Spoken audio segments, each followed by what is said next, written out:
É hora da entrevista do dia com Denise Campos de Toledo. E vamos falar sobre as perspectivas das relações externas do país no próximo governo. Eu converso com Christopher Garman, diretor executivo para as Américas da consultoria Eurasia Group. Christopher, boa noite. Boa noite, Denise. É um prazer estar aqui com você e os telespectadores. Bem, Christopher, nós tivemos aí uma reação quase imediata de líderes internacionais cumprimentando o ex-presidente Lula pelo resultado das eleições e de várias áreas ideológicas, inclusive alguns que estão em conflito. A gente pega Zelensky, Putin, o líder na China, Biden, aqui na América do Sul, América Latina. Então foi uma resposta muito rápida. Tivemos inclusive alguns fatos inéditos, como os dirigentes de Portugal e Espanha se manifestando a favor do Lula, mesmo antes das eleições. E o presidente da Argentina esteve aqui hoje. Isso significa uma volta do Brasil à comunidade internacional? O que muda a partir de agora?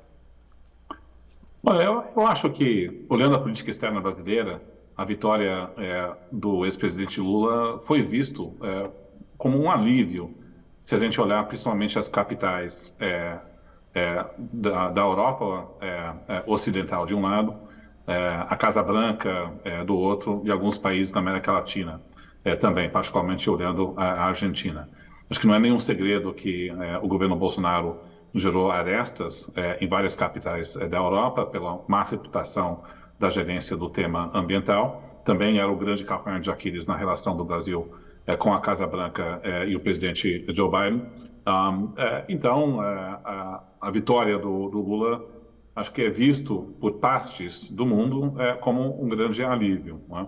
Então, perante essas lideranças, existe uma sensação que o Brasil está de volta. É claro que talvez é um exagero dizer que o Brasil era um paraia na comunidade internacional. Isso nunca ocorreu na medida que o Brasil é um país muito grande, países não podem virar suas costas ao Brasil, então sempre existe esse relacionamento. Mas eu diria que em termos de política externa e capacidade de ter uma aproximação maior, devemos esperar um governo Lula com capacidade de interlocução maior na maioria dos países da Europa, nos Estados Unidos e parte da América Latina. E também acho que vamos ter um governo com uma agenda mais sul-sul, com uma aproximação também política maior com países como China, por exemplo.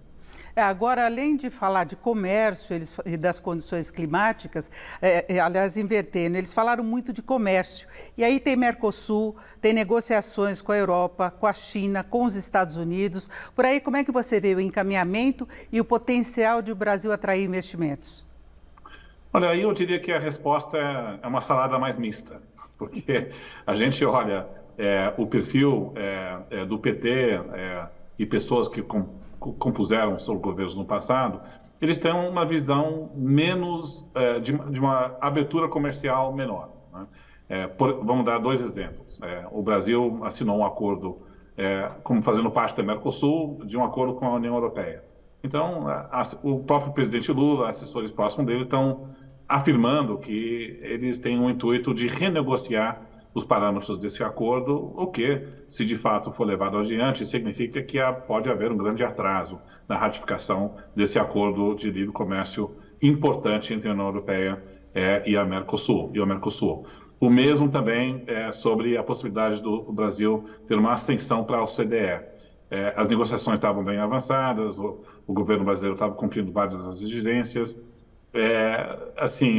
Eu acho que o governo Lula mantém essa trajetória, mas existe um pouco de ruído, especulação se talvez um governo Lula queira negociar em bloco a ascensão para a OCDE e mudar esses parâmetros. Então, você veja que é um governo, o governo petista tende a colocar uma pauta mais agressiva na negociação comercial, o que pode atrasar essa liberalização comercial que seria importante para a atração de investimentos externos. Agora, Christopher, falando em política interna, você vive aí nos Estados Unidos, acompanha a situação de Biden e os apoiadores de Trump. Há uma oposição forte, popularidade baixa, e aqui se fala do bolsonarismo muito presente no futuro governo, inclusive que conquistou boa parte do Congresso. Você acha que o Brasil pode enfrentar a mesma situação, o futuro governo?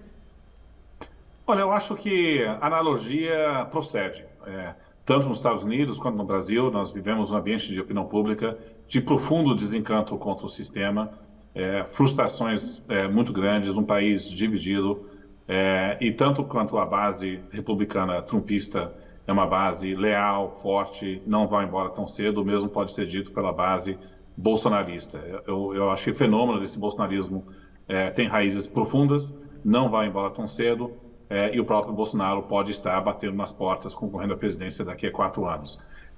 E temos uma base bolsonarista, em comparação com os Estados Unidos, é uma base mais mobilizada, disposto a ir para as ruas, até mais do que a base petista. Dado que a base do bolsonarismo é de uma classe média com educação mais elevada em relação com os eleitores que votaram no PT, em média, né? Então, eu sou muito cético da capacidade de um governo Lula poder unir o país e pacificar essas divisões. Agora, isso não quer dizer que o governo Lula não tem condições de governar, construir uma maioria parlamentar e aprovar reformas, muito como o governo Biden fez, né? Mas em termos sociais, essa pacificação é bem difícil e, eu diria, improvável. E continua essa divisão da sociedade, na verdade, não é? Com pressões e divisões também por setores, que a gente sabe que alguns setores têm mais receio do que a Lula possa tomar de providências na área econômica, medidas a serem adotadas, não é?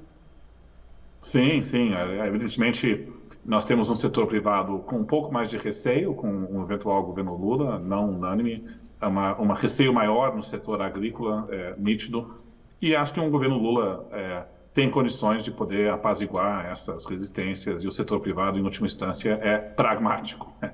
Na medida que um governo Lula adote uma política econômica razoável, não gera preocupação fiscal, essas fissuras me preocupam menos, não é? O que me preocupa mais é uma base de opinião pública desafiadora para qualquer governante.